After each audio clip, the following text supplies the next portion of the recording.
Info Intox, c'est avec Anthony Saint-Léger. Et sur Twitter, comme sur TikTok, Anthony, de nombreuses vidéos sont devenues virales. La raison ? Un insecte. Ah oui, depuis le 13 septembre, beaucoup de vidéos ont circulé. La plus ancienne, elle nous vient de TikTok. Que voit-on ? Eh bien, on voit un homme qui déplie les ailes d'un insecte vert, qui porte cet insecte vert sur son dos, sur son abdomen plutôt, ce que certains ont identifié comme étant un numéro 36 ou 38. Et cette légende en russe, les gars, pourquoi savez-vous d'où viennent ces chiffres sur ce moustique ? Cette vidéo, elle nous provient de ce compte et elle a cumulé, regardez, plus de 12 millions de vues, ce n'est pas rien.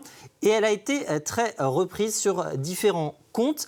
Beaucoup d'internautes ont identifié, du fait de ce numéro, cet insecte comme étant un moustique génétiquement modifié. De quoi faire dire à certains donc qu'il permettait de transmettre des maladies mortelles et ce, à moindre coût. Il y en a aussi qui ont fait référence à Bill Gates. S'agit-il des moustiques génétiquement modifiés de Bill Gates, nous dit celui-ci, ou encore celle-ci en néerlandais. Pourquoi y a-t-il des numéros sur ces moustiques génétiquement modifiés ? Alors pourquoi justement cette référence à Bill Gates ? Eh bien, on va revenir un petit peu plus tard. Mais d'abord, expliquez-nous que montre réellement cette vidéo.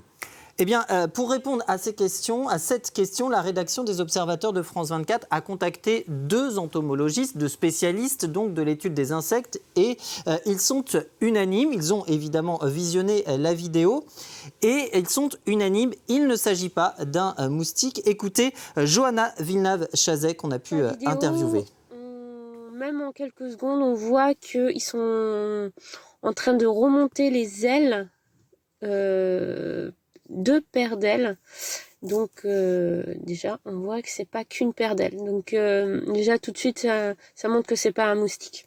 On peut voir que c'est un puceron, notamment par la forme des pattes, et notamment ce puceron a des petits dessins caractéristiques sur l'abdomen qui pourraient faire penser à certaines espèces de pucerons.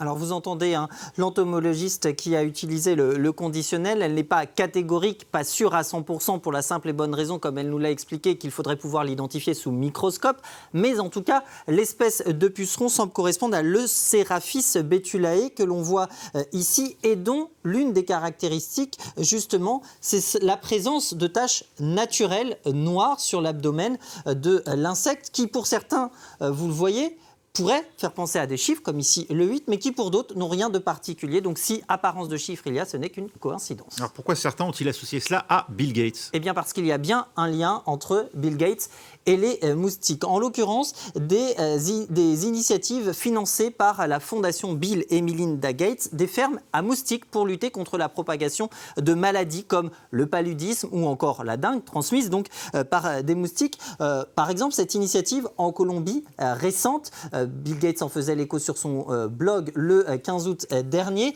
où il s'agit d'élever des moustiques porteurs d'une bactérie spécifique pour empêcher de propager justement les maladies tropicales et de les transmettre à l'homme. L'idée est ensuite de les faire se reproduire avec des moustiques sauvages pour justement limiter cette transmission. Alors ces projets sont loin de faire l'unanimité. En témoigne par exemple celui mis sur pied au Burkina Faso. C'était en 2019. Le forçage génétique, la modification justement génétique, tout comme le manque d'information des populations locales, a été très critiqué à l'époque par les ONG.